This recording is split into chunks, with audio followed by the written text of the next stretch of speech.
오늘 말씀을 우리가 함께 보게 될 텐데 오늘은 솔로몬의 두 번째 잠언에 해당되는 그런 부분입니다. 사실 잠언의 말씀은 솔로몬 혼자 기록한 것이 아니라 여러 지혜자들이 함께 편집하고 그리고 써 내려갔던 글들을 이렇게 함께 묶어낸 그런 거죠. 솔로몬이 가장 많이 기록하였어요. 1장에서 9장까지 또 25장에서 29장까지 그리고 또 다른 현자들이 22장에서 24장까지 또 오늘 우리가 읽었던 본문 히스기야 왕들의 그 신하들이 편집한 부분이 25장에서 또 29장 앞부분까지 또 아굴의 잠언이 또 30장에 이렇게 기록되어 있고 또 루엘의 잠언이 31장 후반절에 이렇게 기록되어져 있습니다. 그러니까 여러 사람들이 함께 솔로몬의 잠언을 편집하고 같이 기록한 것을 우리가 알 수가 있는 거죠. 오늘 우리가 읽었던 본문은 히스기야의 왕들의 신하들이 편집한 그 솔로몬의 잠언 두 번째 부분에 해당되는 그런 본문입니다. 히스기야가 누굽니까? 히스기야는 남유다 왕 13대 왕이에요. 남유다의 13대 왕.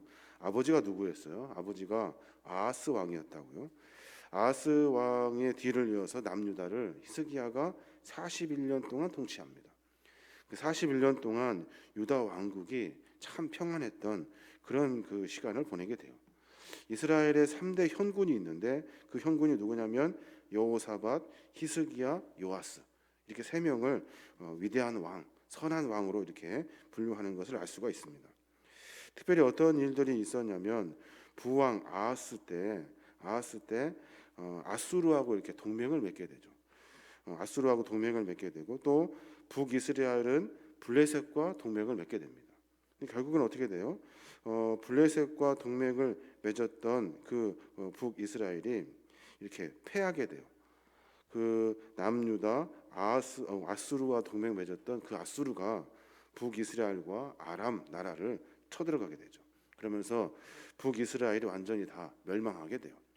그러면서 남유다에 있는 아하스가 그 광경을 다 이렇게 보게 됩니다. 그리고 나서 아하스는 거기에서 아수르 우상의 제단을 보고 그리고 아수르 우상의 제단을 그대로 남유다의 성전에 세우게 되죠. 그러면서 아버지 그 아하스는 순전히 우상을 숭배하고 제단 안에 성전 안에 다른 이방 신들을 섬기는 그런 일들을 하게 됩니다. 그 뒤에 아하스가 죽게 되고 그리고 나서 히스기야가 왕위에 오르게 됩니다. 히스기야 한 일이 뭐냐면 종교 개혁이에요. 오로지 여호와 하나님을 섬기는 유일한 신앙을 회복하는 데 최선의 노력을 다합니다. 그때 함께했던 학자들이 있어요. 그때 선지자 이사야, 셈나 그리고 사관 요아 이 모든 사람들과 함께 오로지 하나님에게로 돌아가는 일들을 함께 감당하게 되는 거예요. 이때 히스기야가 그 신하들에게 명령을 내려요. 무슨 명령을 내리냐면 오늘 본문에 읽었던 것과 같이 잠언서를 다시 집대성하라는 명령을 내립니다. 집대성하라는 말은 무슨 말이냐면 옮겨 쓰고 또 이동시키고 기록하다는 그런 의미가 들어있어요. 그러니까 위에서부터 쭉 내려오던 그 글들을 다시 정리하고 구전으로 내려오던 그 솔로몬의 잠언들을 또다시 기록해내는 거예요. 히스기야가 잠언의 이 부분을 기록해냄으로 말미암아 종교 개혁을 통한 신앙의 부흥의 운동에 귀한 교과서 같은 책으로 사용하게 되는 거예요. 그래서 오늘 우리가 읽었던 이 본문은 히스기야가 종교 개혁을 하기 위해서 오로지 유일하신 하나님만을 섬기는데 우리가 최선의 노력을 다합시다 하면서 편집한 책이 오늘 읽었던 본문의 부분이에요. 그러니까 히스기야는 신하들에게 솔로몬의 잠언을 집대성하게 하고 그 안에 여러 가지 내용들을 다 집어넣습니다. 그 내용을 크게 세 가지로 분류하면 하나는 왕에게 대하는 태도예요. 왕에게 대하는 태도. 여기서 말하는 왕은 누구를 말하냐면 히스기야 본인을 말하겠죠. 또 히스기야는 하나님으로부터 위임받은 하나님의 사람이라는 것을 강조합니다. 그러니까 하나님으로부터 위임받은 왕에게 우리가 어떻게 대해야 되는지에 대한 이야기를 하고 있고 또 두 번째는 무슨 이야기를 하고 있냐면 이웃과 형제들에게 그러니까 나와 동급의 레벨에 있는 그 대인 관계에 대한 이야기들을 하고 있어요. 어떻게 이웃을 섬길 것인가, 어떻게 형제들과 대할 것인가. 또 세 번째는 무엇을 이야기하냐면 원수에 대해서 나와 사이가 좋지 못한 사람들과의 관계를 어떻게 풀어갈 건가에 대한 이야기를 하고 있는 거예요. 그러니까 서론적인 이야기로 우리가 함께 이렇게 이야기를 나누었고, 오늘 읽었던 본문은 지도자에 대한 태도, 왕에 대한 태도, 하나님의 위임을 받은 자들에 대한 태도를 어떻게 할 것인가에 대한 이야기를 하고 있습니다. 이 본문을 우리가 잘 들여다봐야 될 것이 있는데, 그 이유가 뭐냐면 교회에는 여러 직분들이 있어요. 또 우리는 믿음 안에서 신앙의 삶을 살아가는 믿음의 공동체예요. 이 안에 분명히 하나님이 우리를 불러주셨고, 또 하나님이 우리를 세워주셨고, 하나님이 우리에게 명령하신 부분들이 있다는 거예요. 우리는 모두가 다 하나님으로부터 위임받은 하나님의 백성이라는 사실을 분명하게 깨달아야 하는 거예요. 그러니까 그 당시 히스기야를 향한, 왕을 향한 그런 자세라고 보기는 지금은 조금 더 확대해서 해석해야 되는 것이 맞아요. 우리는 하나님이 부르셨고, 하나님 우리를 선택하셨고, 하나님 우리에게 여러 사명을 맡겨주셨어요. 그러니까 어쩌면 우리가 서로에게 지도자가 되어서, 서로 돕는 자들이 되어서 하나님을 섬겨야 하는 거예요. 어떻게 해야 되는가? 5절에 이렇게 기록되어져 있어요. 뭐라고 이야기하냐면 악한 자들을 제거하래요. 악한 자들을. 5절에 보면은 왕 앞에 악한 자를 제하라. 그리하면 그의 왕위가 의로 말미암아 견고히 서리라라고 말해요. 무슨 말이냐면 왕 앞에 설 때 악한 것들을 다 제거하래요. 우리 관계도 마찬가지예요. 서로 함께 하나님으로부터 부름받은 믿음의 성도들은 서로 대하며 나아갈 때마다 우리 안에 악한 부분들을 다 제거하고 서로 함께 연대할 수 있도록 해야 하는 거예요. 또 하나 뭐냐면 6절의 말씀 보면 그렇게 말해요. 왕 앞에서 스스로 높은 채 하지 말며 대인들의 자리에 서지 말래요. 무슨 말입니까? 서로 우리가 대하면서 높은 채 하지 말아요. 높은 채 하지 말고 서로 세워주면서 서로 함께 거룩한 믿음의 공동체를 만들어 가야 된다라고 이야기하고 있는 거예요. 우리의 삶의 모습 가운데 우리는 늘 계급 사회, 서열주의 뭐 이런 것들이 있잖아요. 근데 이런 것들은 하나님 안에서는 통용되지 않아요. 하나님 안에서는 모두가 다 똑같아요. 그러니까 서로 존중히 여기고 서로 높은 척 하지 말고 우리 서로 함께 협력해야 된다라고 이야기하고 있는 겁니다.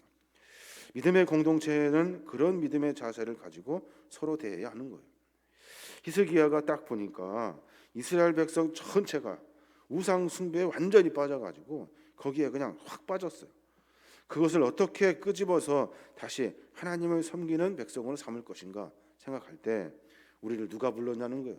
또 우리를 누가 세웠냐는 거예요. 우리 위에 누가 있냐는 거예요. 도대체 신들의 제일 큰 왕은 누구시냐는 거예요.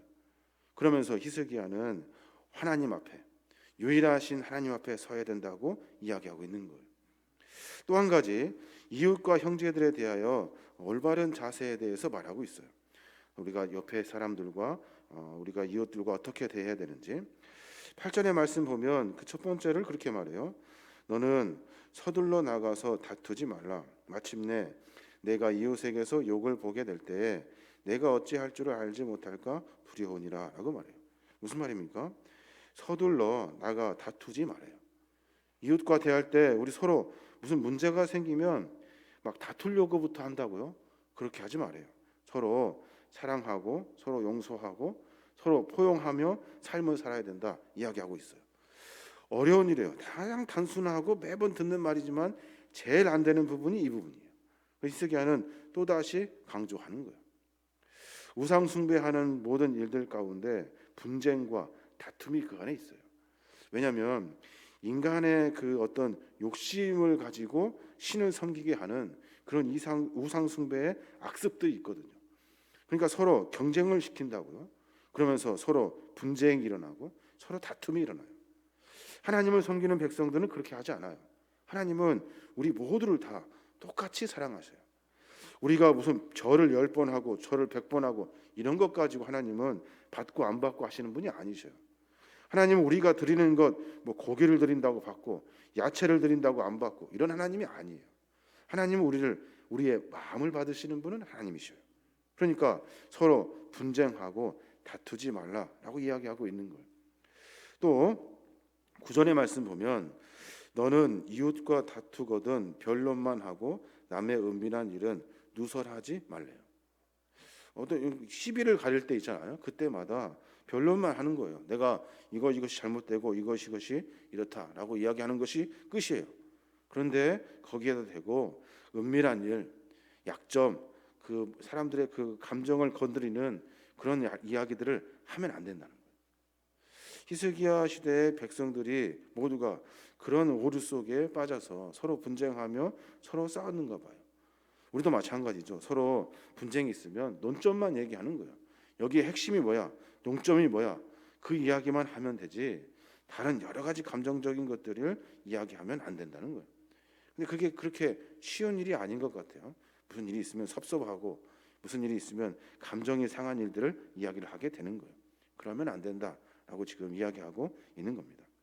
또 9절의 말씀에 보면 9절이 아니라 17절의 말씀에 보면 그런 말씀이 있어요. 우리가 내일 봐야 될 본문인데 거기에 보면 너는 이웃집에 자주 다니지 말라. 그가 너를 싫어하며 미워할까 두려우니라 라고 말해요.